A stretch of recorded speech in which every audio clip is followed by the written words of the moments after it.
అందరికీ నమస్తే ఫ్రెండ్స్. ప్రస్తుతం సోషల్ మీడియాలో అంటే ఫేస్బుక్లో, యూట్యూబ్లో, ట్విట్టర్లో ఎక్కడ చూసినా కానీ కూడా ఒకే ఒకటి బాగా వైరల్ అవుతున్న టాపిక్ బెట్టింగ్ యాప్స్. ఈ బెట్టింగ్ యాప్స్ మీద ఫస్ట్ వీసీ సజ్జనర్ గారు ఎప్పుడైతే ఆ లోకల్ బాయ్ నాని మీద కంప్లైంట్ ఈ ట్విట్టర్లో ఆయన పోస్ట్ చేశారో అక్కడ నుంచి ఇమీడియట్గా ప్రపంచ యాత్రికుడు నాన్ వేష్న రెస్పాండ్ అయ్యి వీసీ సజ్జనార్ గారితో వీడియో కాల్ మాట్లాడారు. దాని తర్వాత నుంచి తెలంగాణలో ఉన్న మన భయ్యా సన్నీ యాదవ్, తర్వాత ఇంకా మెల్లమెల్లగా విఆర్ రాజా అని సినిమా ఇండస్ట్రీ వాళ్ళు అనేది అదే మొత్తం కుప్పలు వచ్చి పడ్డారు. అది పోనీ ఒక్క రూపాయి, ₹2 ఏదో వేలు లక్షలు కాదు, కోట్లు, వందల కోట్లు, వేల కోట్లతో ఈ స్కామ్ జరుగుతున్నట్టు సోషల్ అంటే మనకి కళ్ళకి కనపడని ప్రపంచం ఒకటి మన కళ్ళ ముందే తిరుగుతుంది. డబ్బు ప్రపంచం అంటే బెట్టింగ్ యాప్స్.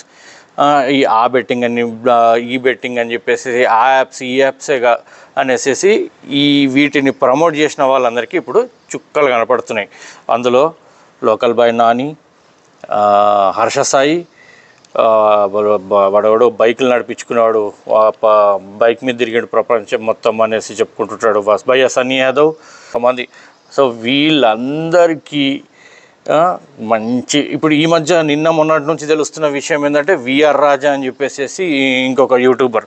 సో అసలు యాక్చువల్గా ఈ యూట్యూబర్స్ అందరూ ఇది యూట్యూబ్ని ఒక సెల్ఫ్ ఎంప్లాయ్మెంట్ లాగా, లేకపోతే వీళ్ళు ఒక ఉపాధి క్రియేట్ చేసుకుంటూ నలుగురికి ఉపాధిని ఇస్తుంది. దీనివల్ల యూట్యూబ్లో వీడియోలు చేయడం వల్ల ఎంతమందికి ఉపాధి ఇచ్చినట్టు అవుతుంది అంటే ఒక కెమెరామెన్కి, ఒక స్క్రిప్ట్ రైటర్కి, ఒక ఎడిటర్కి, ఒక 4-5 ఉపాధి క్రియేట్ చేసినట్టు అవుతుంది.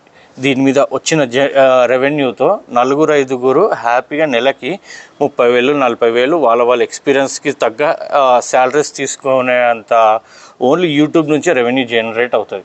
అయితే ఈ యూట్యూబ్లో వీడియోలు వైరల్ అవుతున్న కొద్దీ వీళ్ళకి సబ్స్క్రైబర్స్ పెరిగి ఆ యూట్యూబ్ నుంచి వచ్చిన రెవెన్యూ జనరేట్ అవుతున్నది అది సరిపోక, అంటే వీళ్ళందరూ ఫస్ట్ ఆఫ్ ఆల్ వీళ్ళందరూ మిడిల్ క్లాస్ వాళ్ళే ఉండే. ఎప్పుడైతే వీళ్ళది యూట్యూబ్లో వీళ్ళకి ఫేమ్ పెరుగుతుందో, డబ్బు వస్తుందో, ఆ డబ్బు రుచి మరిగి ఆశ పెరిగి వీళ్ళు రెండో ఆప్షన్ అంటే చెడుదారులు వెతుక్కోవడం స్టార్ట్ చేశారు. చెడుదారులు అంటే వీళ్ళకి మీకు ఇంకా మీ దగ్గర ఇన్ని సబ్స్క్రైబర్లు ఉన్నారు కదా, మీకు ఇంకా ఇన్ని డబ్బులు ఇస్తాము, మీరు మా యాప్ని ప్రమోట్ చేయండి అని చెప్పేసి యాప్ వాళ్ళు, పలానా యాప్ వాళ్ళు, ఎవరు ఈ బెట్టింగ్ యాప్ వాళ్ళు వీళ్ళని అప్రోచ్ అయ్యేసరికి ఇంకా డబ్బాష పెరిగింది. ఆల్రెడీ వస్తున్నది సరిపోక డబ్బాష ఇంకా పెరిగి వీళ్ళు ఆ యాప్లను ప్రమోట్ చేసి అనవసరంగా అమాయకులని బలి చేసిండ్రు. ఎంతోమంది ఈ బెట్టింగ్ యాప్లలో బెట్టింగ్ యాప్లు ఆడి బాగుపడ్డాడు ఎవడో చూపించండి. ఇంకా యూట్యూబ్ వీడియోలు చేసుకుని బాగుపడ్డోళ్ళు ఉన్నారు, కానీ బెట్టింగ్ యాప్లలో బాగుపడ్డోళ్ళు ఎవరున్నారు? ఎవ్వడు లేడు. అందరు సర్వనాశనమై వీళ్ళు ఎట్లాగో ఇప్పుడు వీళ్ళు లా అండ్ ఆర్డర్ దీంట్లోకి వచ్చేసారు. బెట్టింగ్ యాప్లు ప్రమోట్ చేసినందుకు పాపం వీళ్ళని నమ్మి వీళ్ళని ఫాలో చేసినందుకు వాళ్ళు సంకనాకపోయారు. సో అయితే మన తెలంగాణ ఆర్టీసీ ఎండి మన వీసీ సజ్జనార్ గారు చేసిన పని సూపర్ సార్.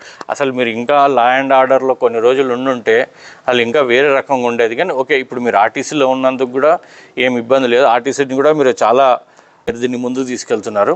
అయితే మీరు పెట్టిన ఈ ట్విట్టర్ ఏదైతే మీరు లోకల్ బాయ్ నాని మీద మీరు పెట్టిన ఏదైతే ట్వీట్ చేశారో దాని మీద మొత్తం భూకంపం వచ్చేసింది యూట్యూబర్స్కి, చాలామందికి. అంటే తప్పుడు యూట్యూబర్స్కి, అందరు యూట్యూబర్స్కి కాదు, తప్పుడు యూట్యూబర్స్కి షేక్ అయిపోయింది. మన హర్ష సాయి అనే వ్యక్తి పేదలకు హెల్ప్ చేస్తున్నట్టు వాళ్ళని ఎక్కడో ముంబైలో ఎవడో పిజ్జా హట్లో ఎవడో చిన్న బాబుని పేద బాలుని లోపలికి రానియలేదని చెప్పేసి ఏదో వీడియోలో చూసి వాడు ముంబైకి పోయి ఫ్లైట్ వేసుకొని ముంబైకి పోయి ఆ పిల్లోని ఇక్కడ తీసుకొచ్చి హైదరాబాద్ ఫలక్నుమా వాళ్ళ ఫ్యామిలీ మొత్తాన్ని తీసుకొచ్చి హైదరాబాద్ ఫలక్నుమాలో లంచ్ చేయించాడు. ఆ వీడియో చూసైతే నేను షాక్ అయిపోయాను. హర్ష సాయి అనేటోడు గ్రేట్ రా బాబా. ఆ వీడియో మొత్తం చూశాను. అది నేను చూసింది కాకుండా నేను ఇంకో 10 మందికి రిఫర్ చేశాను, షేర్ చేశాను, చూడండి రా సూపర్ ఉందనేసి. కానీ నాకు తర్వాత ఇప్పుడు తెలుస్తున్న విషయాలు ఏంటంటే వీళ్ళు అట్లా ఇది చేసిన వీడియోల వల్ల, ఆ వీడియోల వల్ల వచ్చిన సంపాదనకి, దానివల్ల వచ్చిన ఫేమ్కి వీళ్ళు దీన్ని ఇంకో రకంగా వాడుకున్నారు అన్న సంగతి నాకు లేట్గా తెలిసింది. ఓరే నాయన మీకు దండం రస్వామి. ఈ యూట్యూబ్ మీద మామూలుగా వచ్చిన యూట్యూబ్ మీద వచ్చిన రెవెన్యూతో బతుకుతున్న వాళ్ళు కూడా చాలామంది ఉన్నారు. జెన్యున్గా యూట్యూబ్ వీడియోలు చేసుకునే వాడికి ఇది ఒక ఉపాధిలాగా పనికొస్తుంది. వాడు చేసుకునేటోడు చేసుకుంటాడు. కానీ అందరు యూట్యూబర్లు ఇట్లా కాదు. ఇలాంటి పనులు ఇంకోసారి ఇప్పుడు నెక్స్ట్ వచ్చి రాబోయే యూట్యూబర్లకు కూడా నేను కోరుకునేది ఏంటంటే ఈ బెట్టింగ్ యాప్లను ప్రమోట్ చేసి ఇల్లీగల్ పనులు మాత్రం మీకు వచ్చిన ఫేము సబ్స్క్రైబర్స్ని ఇల్లీగల్ పనులకి ప్రమోట్ చేయడానికి వాడకండి దయచేసి. Thank you.